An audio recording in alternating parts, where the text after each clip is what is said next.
I hope you got the arm of Aaron Rodgers, kid. Let me call Rodgers up. Let me talk to Rodgers. Hey, Rodgers?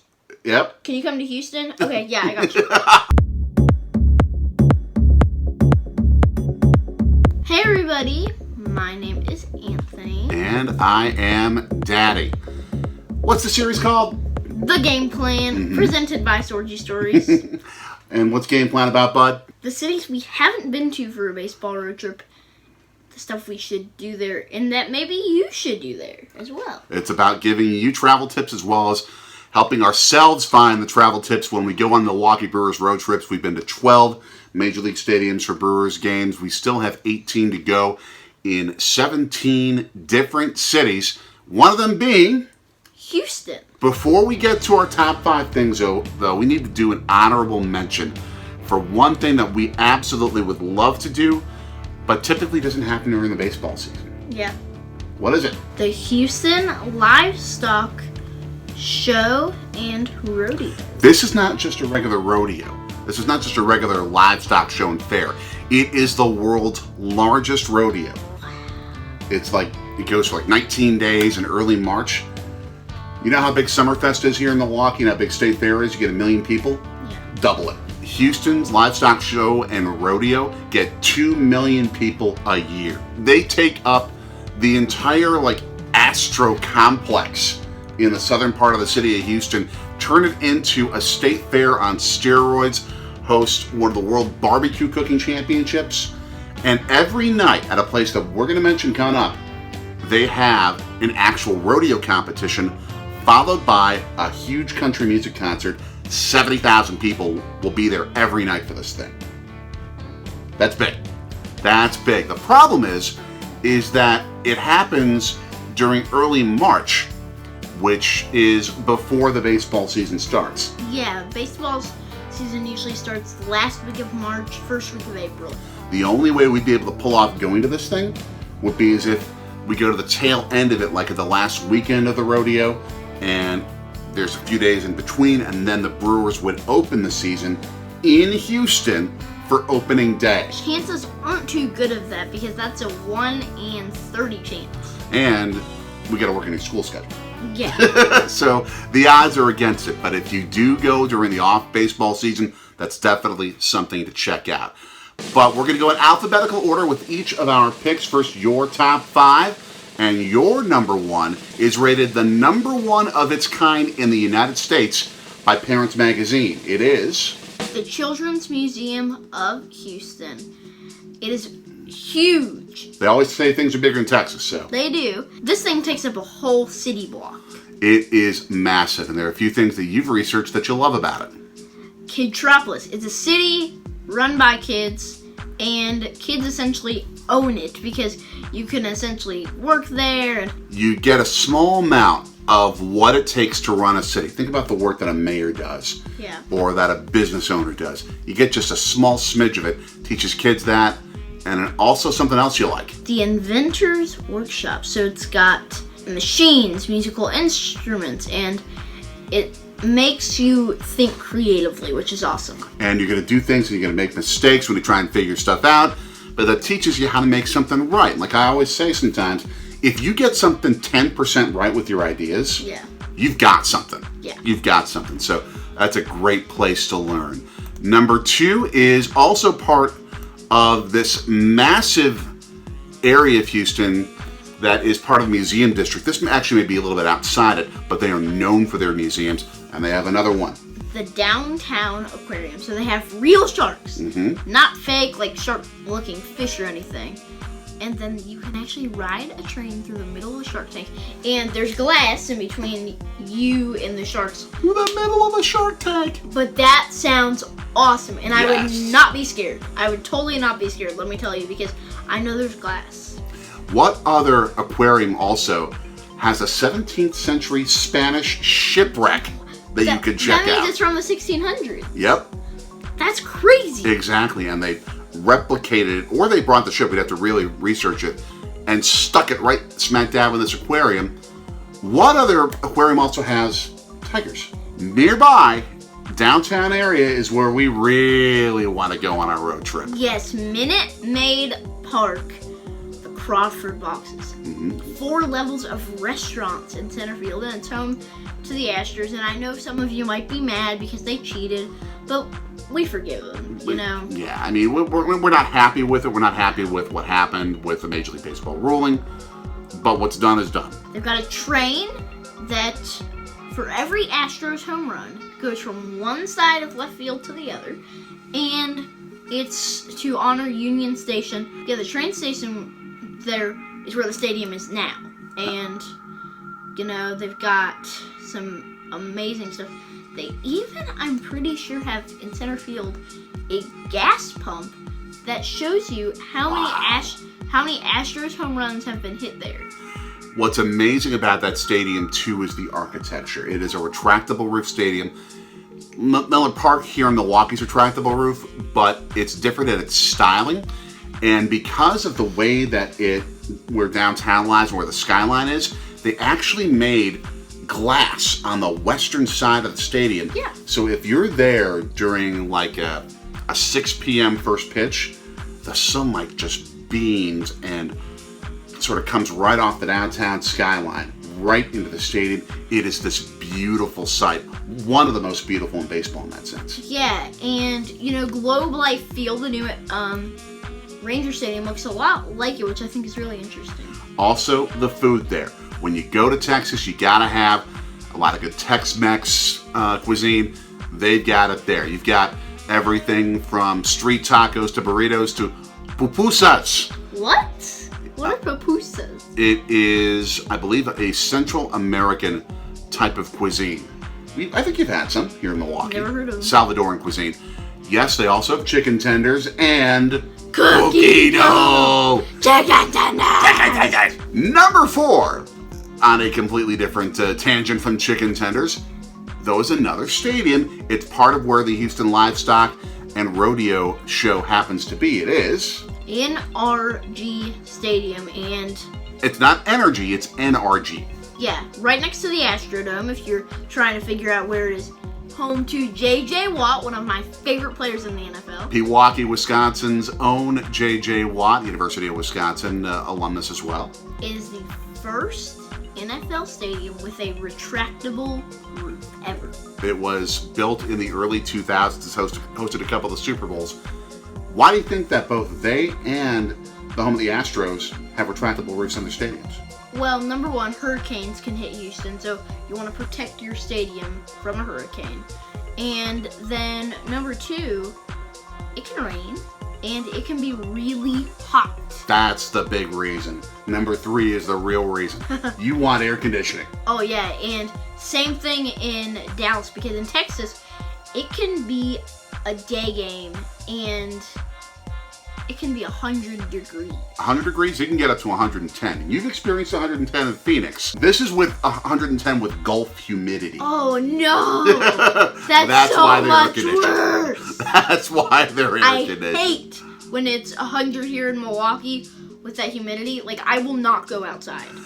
Phoenix I can deal with, though. So then what you should do instead is go to your number 5 pick, Oh, shoot off into space where it's 200 degrees below zero. This is my favorite, maybe, of all my Even picks. more than going to a Brewers Astros game at Minute Maid. Not as much as the Bruce Astros game, Okay. but probably more if they have than if they would have tours in the main. Space Center, Houston. There's just way too much to say, but I'll tell you a couple things. Rocket exhibits, astronaut exhibits, spacecraft exhibits, an actual space shuttle replica, and you can walk inside of it and see what a space shuttle looked like.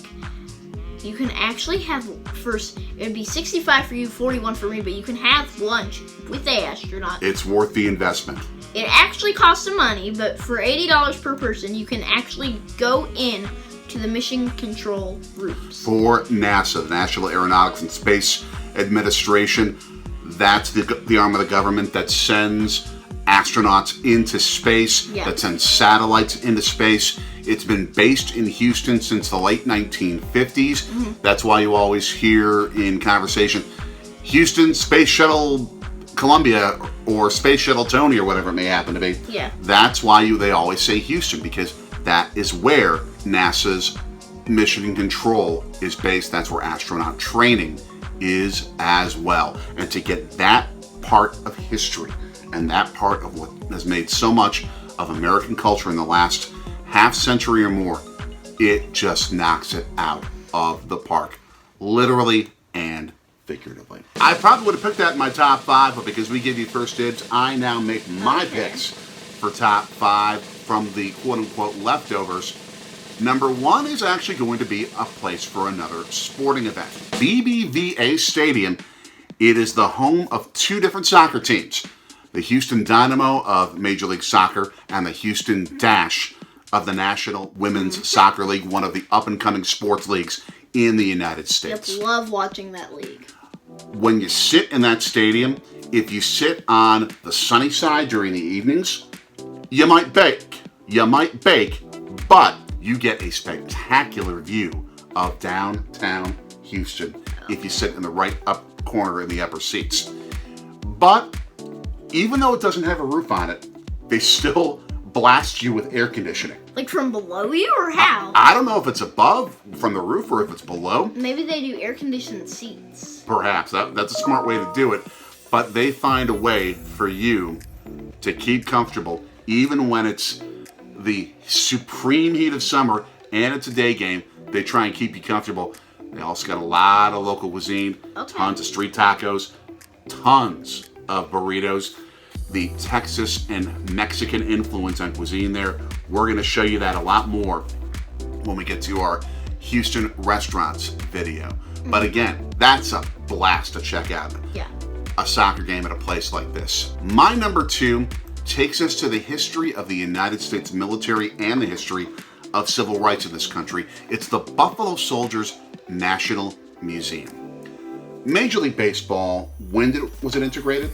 It was integrated in the late 40s. Even at that point, much of the American military was not integrated yet. It wasn't until the 50s.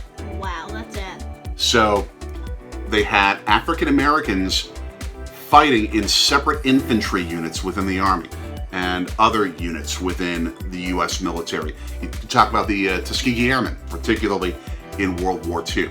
The Buffalo Soldiers were the first of the African American soldier groups that started right after the Civil War when slavery thankfully ended. Yes. And then they were separate units. They would fight separately in all the different American wars, from the Spanish-American War until Korea. They would do peacetime activity in helping to give escorts to settlers moving to the west, cattle herds like buffalo, and railroad crews going from Montana all the way down to Texas on the American Western frontier.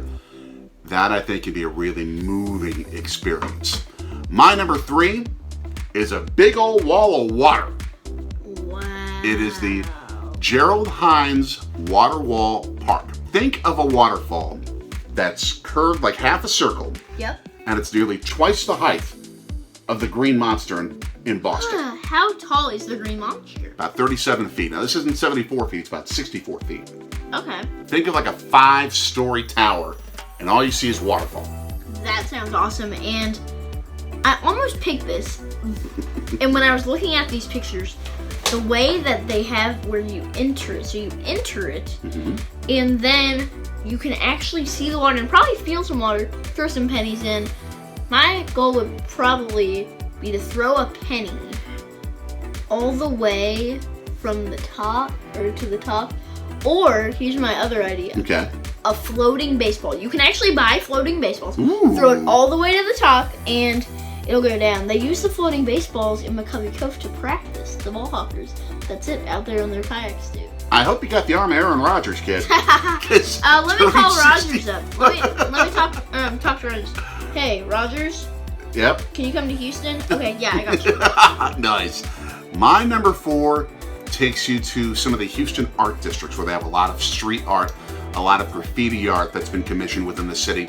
And nearby are a bunch of statues for the Beatles. Yeah, a great band. The greatest, arguably, in the history of rock music. And it's in Houston, of all places. And these are not just like life-size statues.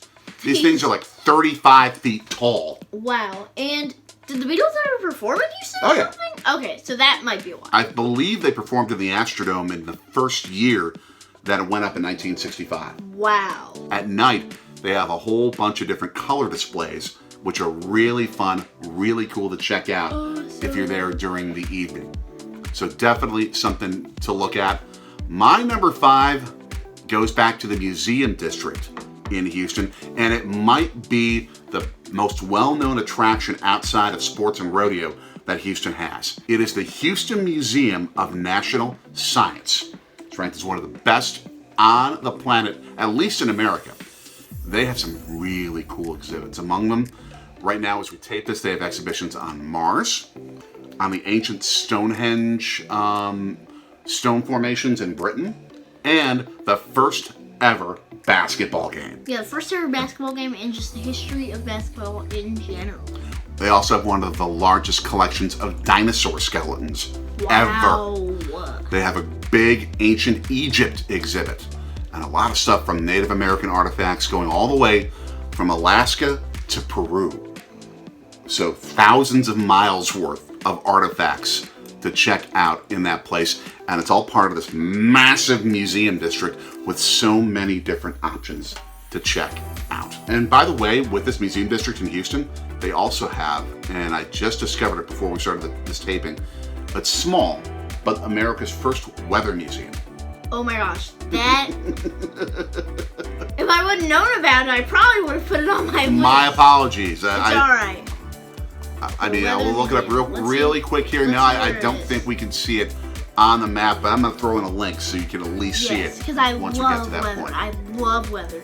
You also like chicken tenders! Chicken tenders! Chicken tenders!